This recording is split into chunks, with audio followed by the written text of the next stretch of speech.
Hello kids, how are you? So kids, we are going to start today chapter number 2, that is family traits and senses. So let's revise. Measure the heights of all your family members and answer the following questions. First, your height in inches. The tallest member of your family, the shortest member of your family. How many inches shorter are you from your father? Difference between heights of your brother, sister and you. So students, you have to answer these questions accordingly. Now let's begin. All living things grow. As we grow, there is an increase in our height and weight. Our body organs too increases in size.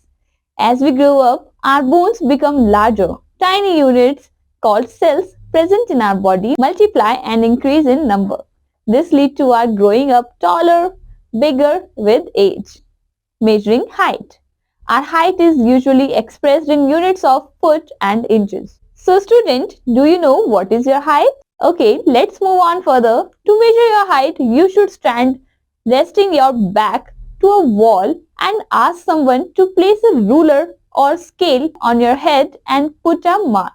Now measure your height from the floor to the mark with the help of measuring tape. Here you can see a kid is measuring her height. Now let's understand the similarities and dissimilarities in a family. So students, does all your members in your family look alike? Let's see.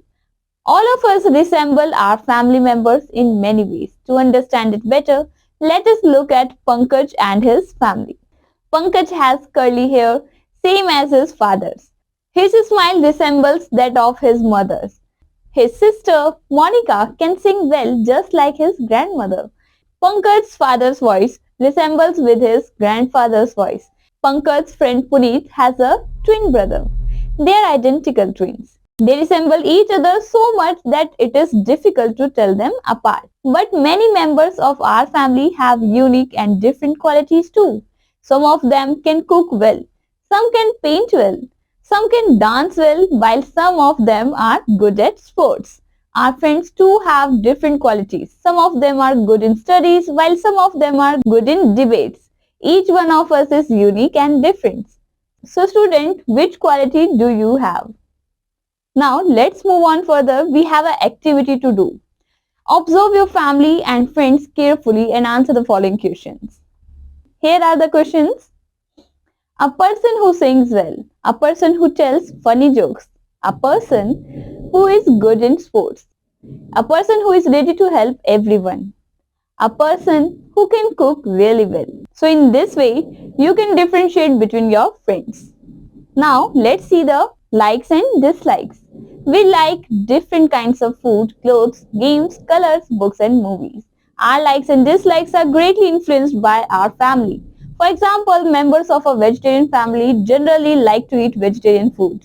Families like in South India generally like to eat dosa, idli and sambar, while a family living in Bihar like litti chokha. Different members within a family too can have different tastes. You might like to eat ice cream while your sister likes gulab jamun. Our likes and dislikes influenced by our peer groups too. We may like same kind of movies, books or music as our friends. Now moving on further, our next topic is from one generation to the next. Each family has a set of traditions and values. Many of them are passed from one generation to the next. For example, religious beliefs of a family are often passed on to the next generation. Occupation too are passed from one generation to the next. For example, children of parents involved in weaving take up weaving too as their occupation. However, this is not always true. As we already know, physical features like colors of hair, eyes, height and skin are passed from parents to their children. Now let's see the fascinating fact. Some diseases like diabetes, Down syndrome and heart disease can be passed from one generation to the next. Such diseases are called hereditary disease. Here you can see we have an activity. List any 4 values or traditions you have learned from your family. So students, you have to write down some traditions and beliefs which you gained from your family. Our senses.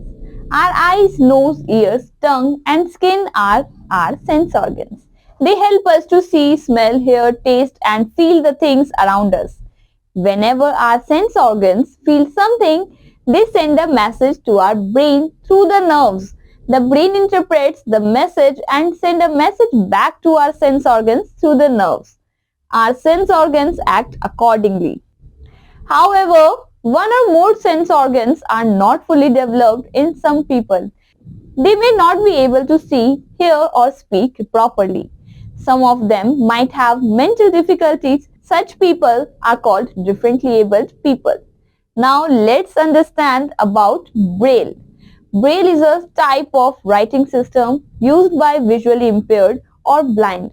Each alphabet is represented by different numbers and arrangement of raised dots. These alphabets can be recognized by touching them. You can see use of Braille. Now let's see the fascinating fact. Braille was invented by a Frenchman, Louis Braille, at the age of 15. He himself lost his sight in childhood due to an accident. In addition to alphabets, Braille is used to denote numbers and punctuations too. Now moving on to the next topic, that is helping differently abled people. Differently abled people are special people. They need our love, care and attention. We should help them whenever they require it. Our government has taken some steps to help such people. Buses have low floors have been introduced to allow easy climbing and alighting of disabled persons. Special ramps have been built in some government buildings, railways and shopping centers to help people who use wheelchairs. Our national news channels telecast news in sign language for people who cannot hear. Many educational institutes and vocational courses have been opened which have facilities for helping them. Here you can see a kid helping a blind man. So students, you should also help differently abled people. Now let's see differently abled achievers. People who are differently abled are not less than anyone else. They are equally capable of achieving a great success in life. Let us learn about some of them.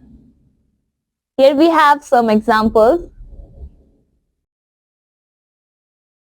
Vincent van Gogh, a famous painter, suffered from a mental illness. His paintings are appreciated the world over. Here you can see the picture of Vincent van Gogh.